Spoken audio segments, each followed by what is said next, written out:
Olá, esse é o videocast do TCE de São Paulo. Aqui você fica sabendo um pouco mais sobre o Tribunal de Contas do Estado de São Paulo, que é o órgão responsável por fiscalizar os gastos do poder público estadual e também dos municípios que integram o Estado de São Paulo. Hoje eu tenho a honra de receber aqui para um bate-papo o conselheiro do TCE de São Paulo, Sidney Beraldo. Tudo bem, doutor Sidney? Tudo bem, Patrícia? Doutor Sidney, eu queria começar falando um pouco sobre o índice de efetividade. Queria que o senhor explicasse um pouquinho aqui para o público o que é o IEGM. E, Patrícia, nas auditorias do tribunal, nós chegamos à conclusão por volta de 2014, 2015, quando esse índice foi criado, que o modelo que nós adotávamos para fazer a auditoria e avaliação dos gastos, ficando só na formalidade, na legalidade e nas informações ali de papel, nós percebemos que não era suficiente, né? A sociedade exige mais do controle. E, na verdade, o que ela exige? Ela exige a qualidade do serviço, não é, que é entregue lá na ponta. A qualidade dos gastos, né, se ele está voltado para os interesses daqueles que mais precisam, nas áreas mais impactantes, né, para a sociedade. Foi aí que nós, então, pensamos num modelo de auditoria e algumas ferramentas, né, através desses indicadores, que pudesse levar uma avaliação não só da legalidade e da formalidade, mas também da qualidade do serviço. Eu cito aqui um exemplo. Eu fui relator de um contrato, né, da compra de um raio-x. E o contrato estava certinho, teve concorrência, vários que concorreram, o preço foi adequado, o produto foi adequado.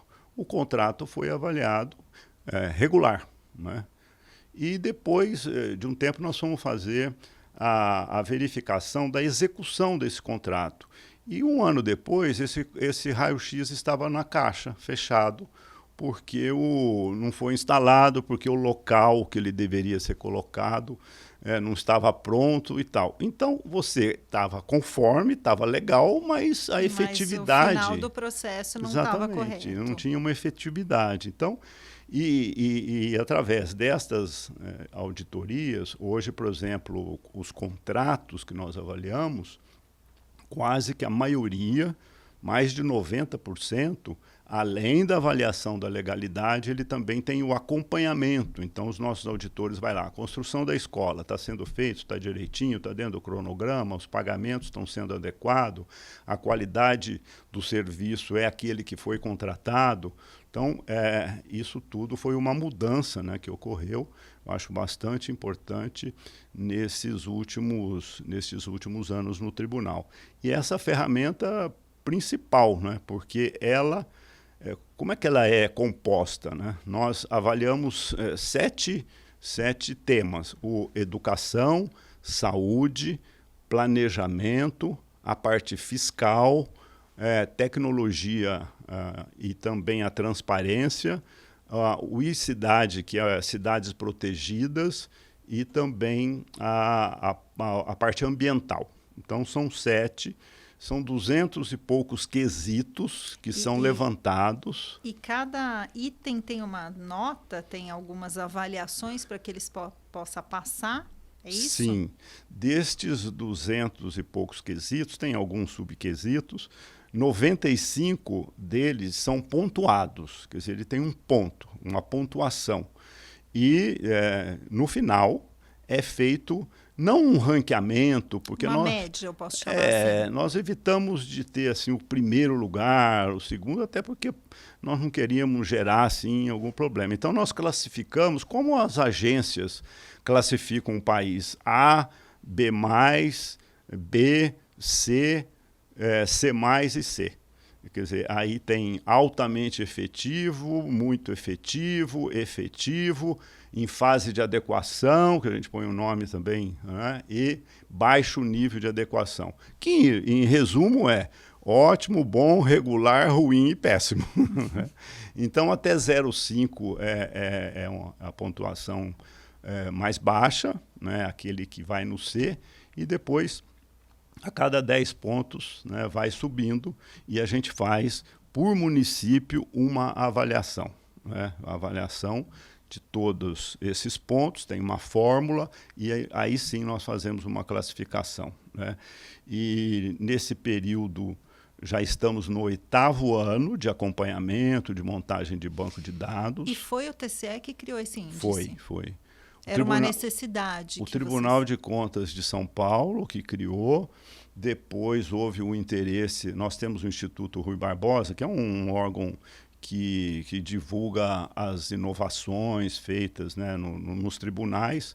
E através desse instituto foi expandido para o Brasil todo. Então, hoje nós temos o IGM Brasil, saiu aqui de São Paulo. Num primeiro momento, alguns estados que aderiram. Hoje nós temos o IGM.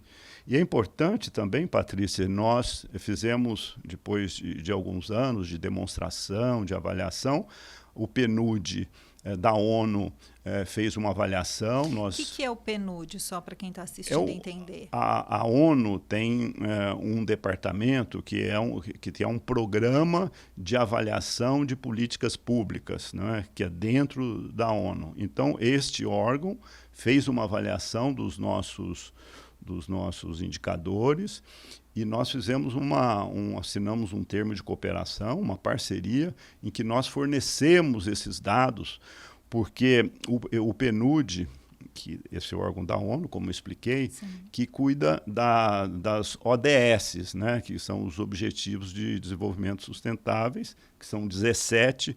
Para se ter uma ideia, dos 17, 9 tem muita aderência com o que nós criamos, o IGM. E como a gente tem esses dados anual, nós fizemos essa parceria, né? Então, é um conjunto de indicadores que, inclusive, foi validado por um órgão internacional. E também, recentemente, disputamos aí o prêmio Inovare, né, que é da área jurídica, né? Mas eles incorporaram, inclusive, nesses últimos anos, os tribunais de contas. E nós ficamos entre os 2 primeiros colocados como indicador de melhoria da qualidade dos serviços públicos, né, também. E de onde vêm esses dados para compor esse índice, o IEGM? De onde vem? São das prefeituras? São os fiscais que fornecem as informações? Eu, como pessoa física, posso ir lá e pedir alguma coisa? Como é que é esse trâmite? Tá. Primeiro, nós não inventamos nada, assim, os quesitos. Eles saíram da legislação, de um arcabouço jurídico. Então, aquilo que a Constituição Estadual fala, a Constituição Federal, a Lei de Responsabilidade Fiscal, o Plano Nacional de Educação, que tem as metas, né? O Plano Nacional, o Plano Estadual de Educação, todo o regramento jurídico do SUS, né? As questões ambientais também são todas com base, quer dizer, os quesitos não foram criados pelo tribunal, né? Nós apenas verificamos aquilo que a própria legislação ou normas, né, portarias, que muitas vezes o próprio SUS mesmo tem várias normas, que não é uma legislação, mas estabelece uma série de exigências. E isso se transformaram nos quesitos, né? E nós fazemos um questionário que é encaminhado aos municípios, os municípios respondem. Nós também vamos nos bancos de dados, porque o próprio Ministério da Educação tem um banco de dados sobre questões do SUS, do município, a Secretaria da Educação também tem.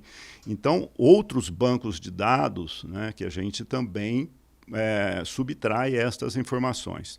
E é importante dizer que nós validamos essas informações, não é só o município. No primeiro ano que nós fizemos, nós não validamos. Então, deu uma nota até que muito bonita, né? Porque foi declaratório. Mas, a partir do segundo ano, nós fomos a campo, através dos nossos auditores, fazer a validação desses dados, né? E conferir, cruzar com outras informações. Então, é isso que nós fazemos. Então, coleta as informações, eles declaram e depois o tribunal valida. Ele começou como um relatório, simplesmente, depois vocês foram destrinchando, eu posso chamar assim? Sim, fomos aperfeiçoando. Inclusive, e o número de quesitos também, né? Depois, foi aumentando. Foi aumentando. Olha, Nós submetemos, por exemplo, além do Ministério da Educação, para avaliar os dados que nós estávamos levantando da educação, nós pegamos, inclusive, alguns órgãos, todos pela educação, por exemplo. Eles têm uma equipe boa, extraordinária Sim. lá, que hoje a sociedade civil, felizmente, né, tem bastante coisa boa acontecendo através dessas fundações, de institutos e tal. E nós submetemos esses quesitos também para avaliação. E, Patrícia, é um processo, né? Nós começamos de um jeito e cada ano a gente vai aperfeiçoando. Agora, por exemplo, teve uma legislação nova do Fundeb, que é super importante, porque vai aumentar os recursos, a participação do governo federal nos recursos estaduais, né? Nós levantamos o salário dos professores, que tem um piso, que é o menor salário. Infelizmente, ainda quase 50 municípios não pagam o piso, né? E a alegação é que não tem recurso e tal. Com agora o Fundeb, que começou, o aumento de recursos, nós temos absoluta certeza que vai dar para atender o piso, né, que já saiu de 2 e pouco, foi para 3.800 agora. Isso consta do nosso indicador. Então, o município que não paga o piso perde pontos. O que paga piso ganha pontos. Aquele que tem você vê, o plano na área de meio ambiente, a questão de lixo é um problema sério e tal. Então, muitas vezes o município, você tem um plano de coleta seletiva de lixo e tal? Temos. Tudo bem, ele ganha um ponto. Mas aí está executando, cadê o programa? Como é que funciona? Aí não tem. Quer dizer, tem um plano, mas não tem nem o programa. Aliás, o cronograma. Aí, então, ele perde ponto. Então, eu queria que quem me ouve entendesse, quer dizer, todo esse esforço é para fazer com que melhore a gestão pública. Quer dizer, quem está lá na frente aplicando os recursos, por exemplo, na área de planejamento, nós damos uma pontuação grande para o planejamento e um peso grande também. O mesmo que a gente dá para a saúde e para a educação. Eu ia perguntar isso. Tem áreas que têm maior e menor peso? Sim, tem. Quais? Saúde, educação e planejamento têm um peso maior. Os quesitos têm um peso de 20% cada um. Aí depois a parte fiscal, não porque seja menor, mas passa a ter um peso, porque é o seguinte, se você tem um bom planejamento, você vai ter um controle fiscal. Então tudo depende de um bom planejamento. E aí depois o ambiental e o de TI, né, tem uma pontuação menor, um peso menor de 10%. Agora, já passando assim algumas informações, né, resultado desses anos, nós tivemos na parte de planejamento uma dificuldade. Quer dizer, infelizmente, a maioria dos municípios não tem uma estrutura de planejamento. Como é que a gente mede isso? O orçamento é feito com audiências públicas, porque a lei diz, você tem que abrir e discutir com a população, hoje você tem vários meios, né, para permitir a participação. Você faz um levantamento das necessidades, quais são as carências, como é que está o seu plano de saneamento básico, o índice de mortalidade infantil, você tem o número de crianças todas atendidas nas creches, tudo isso vai formando umas ações que lá na ponta vai melhorar a qualidade do serviço e também a qualidade do gasto. E nós verificamos, aliás, isso é uma coisa, eu diria, quase que cultural, né? Nós não temos uma cultura de fazer um planejamento assim bem detalhado. Então, a legislação exige que você tenha um plano de 4 anos, né, que chama o plano plurianual, que você é obrigado a fazer. Depois você faz a LDO, que é a diretriz que vai orientar o seu orçamento, e depois você tem a lei do orçamento. Então, quando a gente sai a campo para verificar o que está no plano plurianual, lá é obrigado a colocar os objetivos, as metas. Aí você olha no orçamento, não contempla aquilo que está. Sim. Então, já começa aí. E é interessante, Patrícia, que quando o município tem um bom planejamento, todos os outros indicadores melhoram. A educação, a saúde e tal. Então, nós estamos bastante empenhados em melhorar nessa parte do planejamento. Porque são 3 pontos. O planejamento e a parte, hoje, a TI, ela tem uma importância enorme. Sim. Bom, eu queria agradecer aqui a presença do conselheiro do TCE de São Paulo, Sidney Beraldo. Muito obrigada, doutor Sidney. Eu que agradeço. Chegamos ao final de mais um videocast do TCE de São Paulo. Até a próxima. Tchau.